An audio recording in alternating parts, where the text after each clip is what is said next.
3 dimensi Tuhan menolong kita. Dan doa saya, setiap orang di tempat ini mengalami ketiga-tiganya. 3 dimensi ini semuanya Anda alami, pertolongan Tuhan ini. Nomor 1, Tuhan bisa menolong kita melalui tangan orang lain. Jadi Tuhan bisa pakai siapa saja untuk menolong kita. Tuhan bisa pakai temanmu untuk menolong engkau. Tuhan bisa pakai keluarga atau orang tuamu untuk menolong. Tuhan bisa pakai siapapun. Bahkan orang yang paling tidak kita duga pun untuk menolong kita. Tuhan juga bisa pakai orang yang tidak kita kenal untuk menolong kita. Enggak selalu harus kita kenal. Yang enggak kita kenal pun dia bisa pakai untuk menolong kita. Bahkan Tuhan bisa pakai musuhmu untuk menolong kau. Di mana di dalam Alkitab tercatat seperti itu? Kita baca ya, Keluaran 3 ayat 21 sampai 22. Dan aku akan membuat orang Mesir bermurah hati terhadap bangsa ini. Sehingga apabila kamu pergi, kamu tidak pergi dengan tangan hampa.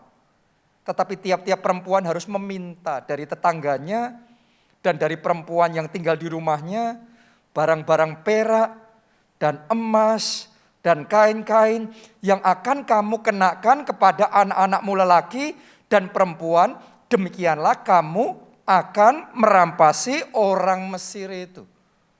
Ini kisah adalah menjelang bangsa Israel keluar dari Mesir. Terus mereka merdeka, mengalami kelepasan. Nah Tuhan gak mau mereka merdeka tapi gak punya apa-apa. Tuhan mau ketika mereka bebas dari perbudakan Mesir, mereka diberkati. Ya. Dan cara Tuhan memberkati mereka ternyata yang dipakai oleh Tuhan untuk memberkati orang Israel. Siapa? Orang Mesir. Coba Anda renungkan. Masuk akal enggak sih orang Mesir yang dipakai Tuhan memberkati orang Israel? Bukankah mereka ini penjajahnya? Bukanlah orang Mesir ini adalah penindasnya selama ini. Kok bisa-bisanya penjajahnya, penindasnya malah yang dipilih Tuhan untuk memberkati orang Israel. Mendatangkan pertolongan kepada orang Israel. Sehingga Israel gak keluar tangan kosong, tapi keluar dengan diberkati berlimpah-limpah. Coba ajaib saudaraku. Musuhnya yang dipakai untuk menolong mereka. Saya percaya ada orang-orang di tempat ini yang menangkap rema firman Tuhan hari ini. Dan Anda akan melihat orang paling tidak mungkin yang selama ini berusaha menjegal saudara. Tuhan akan paksa dengan tangan Tuhan yang kuat untuk membuka jalan dalam hidup saudara. Wow. Dan ketika itu terjadi, Anda harus ingat firman Tuhan hari ini. Dan Anda ngerti, itu Tuhan yang menolong. Tuhan pinjam tangan orang lain untuk menolong saudara. Ini enggak mungkin secara manusia. Kenapa? Karena belum terlalu lama sebelum kejadian ini, orang Israel itu datang sama orang Mesir minta jerami. Jerami itu berharga enggak sih? Kayaknya enggak ada artinya. Minta jerami. Supaya mereka bisa dibantu untuk pekerjaannya. Bukannya dikasih, malah dimaki-maki. Dimarah-marahin, malah ditambah kerja paksanya berlipat. Kalau saudara jadi orang Israel, minta jerami saja dimaki-maki, masuk akal enggak? Disuruh minta emas sama perak? Enggak masuk akal. Tapi ketika Tuhan yang nyuruh, minta jerami aja enggak dikasih, Tuhan yang nyuruh minta emas dan perak, semua dikasih. Saya nubuatkan ada orang-orang di tempat ini akan mengalami yang paling tidak masuk akal. Tuhan kerjakan dan ketika itu terjadi engkau tahu itu tangan Tuhan yang meminjam tangan orang lain bekerja untuk menolong hidup saudara. Amin. Jadi Tuhan bisa pakai siapa saja, musuh pun bisa dipakai Tuhan. Masih ingat enggak saudara, siapa yang dipakai oleh Tuhan untuk memelihara Yusuf dan Maria serta bayi Yesus dalam pelarian mereka dari Raja Herodes? Kan itu butuh biaya yang besar. Siapa yang dipakai Tuhan membiayai perjalanan itu? Orang-orang orang Majus dari timur. Saya tanya sama saudara, orang-orang Majus dari timur ini kenal nggak sama Maria dan Yusuf? Nggak kenal, ini orang asing. Tiba-tiba ngetok pintu sendiri, datang-datang sendiri. Dan bukan dengan tangan kosong. Bawa emas, kemenyan, dan mur. Buat orang yang didengar cerita kayak gini nggak masuk akal. Nggak masuk akal.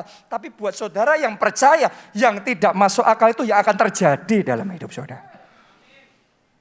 Dan karena itulah, karena ada emas, kemenyan, mur ini mereka jadi punya bekal yang cukup untuk mereka dalam perjalanan itu.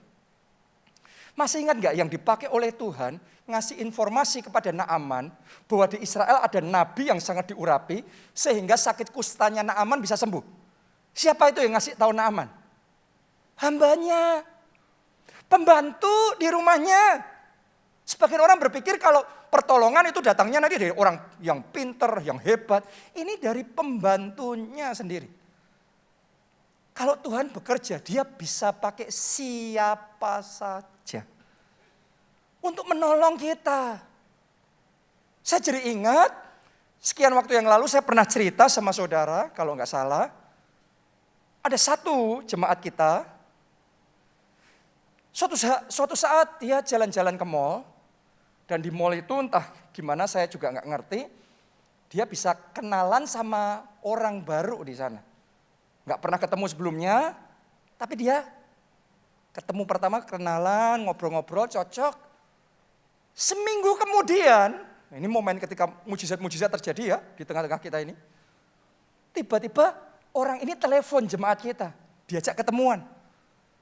Ketika ketemuan, orang ini ngomong gini, saya disuruh Tuhan ngasih kamu rumah. Loh, sudah pernah nggak diajak ketemuan sama orang, bukan kerabat, bukan siapa-siapa, bukan teman, bukan jemaat gereja kita juga, baru kenal seminggu. Terus ngomong, saya disuruh Tuhan ngasih kamu rumah. Ngasih rumah kok kayak ngasih kerupuk. Kan bingung saudara. Dan hebatnya dia punya 2 rumah yang disuruh milih untuk jemaat kita pilih yang mana. Yang satu rumahnya agak jelek, yang satu rumahnya bagus. Hook. Namanya orang sungkan ya, dah dikasih kan tahu diri lah, milihnya yang jelek. Waktu milih yang jelek dimarahin, kamu gimana sih milih kok yang jelek, milih itu yang bagus. Ternyata gini, kalau Tuhan sudah momennya mau menolong kita, Anda mau minta yang jelek saja ditolak. Karena Tuhan memberi yang terbaik.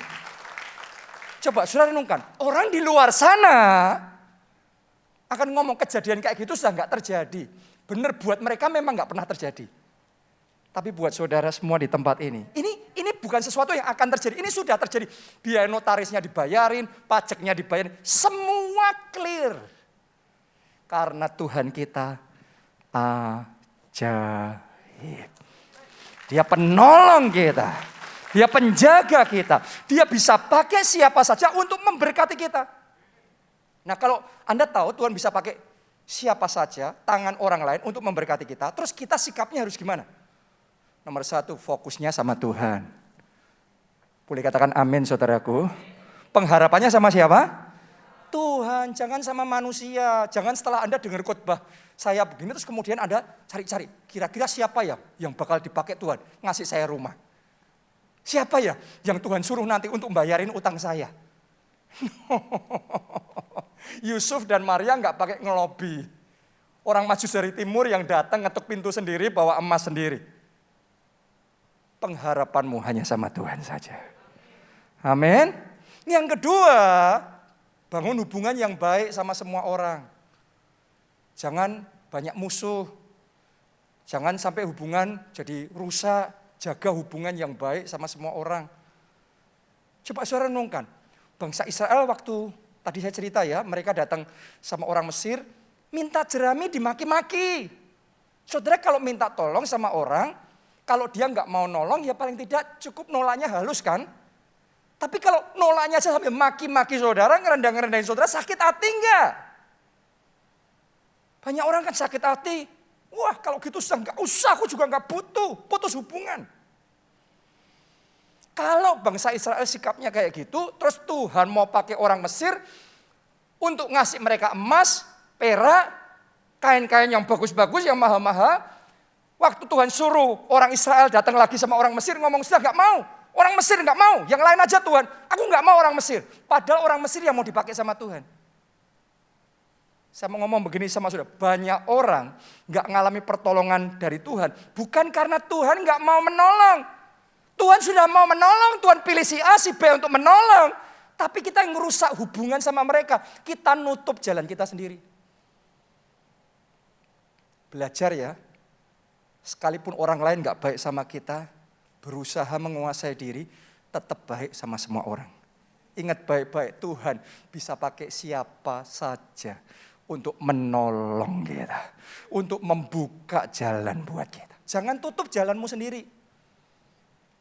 Yang mengerti katakan amin.